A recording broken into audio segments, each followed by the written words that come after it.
Our planet is extraordinarily diverse. From the pitch-dark depths of the Marianas Trench to the bright summit of Mount Everest, there is life. In between, on coral reefs and tropical jungles, across the African savanna and on the winds, the world teems with life. This diversity isn't just one of David Attenborough's wonderful and moving documentaries, it's also part of our everyday lives. Yesterday, to celebrate the life and passing of a childhood English teacher who changed my world, I spent an hour in Central Park in New York. As I walked through the woods on a cold, dark, rainy morning, I was enchanted by the sparks of colour that were almost everywhere, from tiny pink flowers hiding near the ground to glorious bright green leaves defying the changing seasons to huge trees resplendent in their autumn colours. This made me think. Nature's strength, its ability to fill every ecological niche, lies in its spectacular diversity and constant evolution.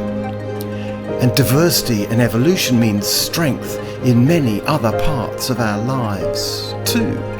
If every movie told the same story with the same cast, we'd soon get bored with the cinema. If a sporting team had only quarterbacks or only goalkeepers or only point guards, it would be lucky to win a single game.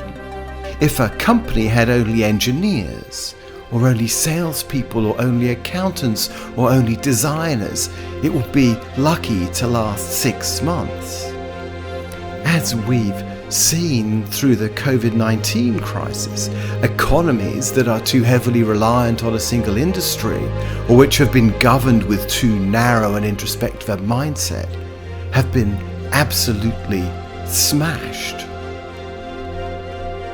Our society faces increasingly serious and complex problems such as climate change, environmental degradation, extensive robotisation, and growing domestic and geopolitical tension. The only way we can tackle these huge problems effectively is to harness the power of diversity, to be open-minded to new thinking, and to allow evolution to work its magic. One place where we can all make a difference daily is helping to support and advance the cause of LGBTIQ rights and indeed opportunities. It's hard to think of anything that oppresses a person's heart and soul and very being more than denying their sexuality. Same-sex marriage is legal in about 30 countries, including much of Europe, the USA and Canada, parts of the Americas, Australia and New Zealand and Taiwan. But whilst legalisation is on the agenda in some countries, in other it's barely even a dream. And yet LGBTIQ rights aren't just about marriage equality. There are places in the world where you can marry legally one day and be fired just as legally the next for your sexuality.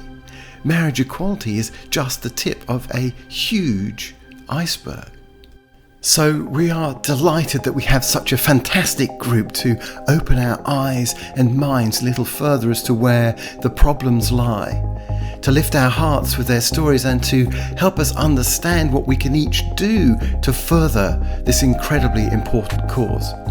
We're joined by Jessica Stern from Outright Action International, Victor Madrigal-Borloz from the International Rehabilitation Council for Torture Victims, who's also the UN's independent expert on protection against violence and discrimination based on sexual orientation and gender identity, Pedro Pina, VP of Global Client and Agency Solutions at Google, Ricky Nathanson, founder of Treat, who won a truly groundbreaking human rights case in her home country of Zimbabwe in 2019, and Kate Kendell from the Southern Poverty Law Centre.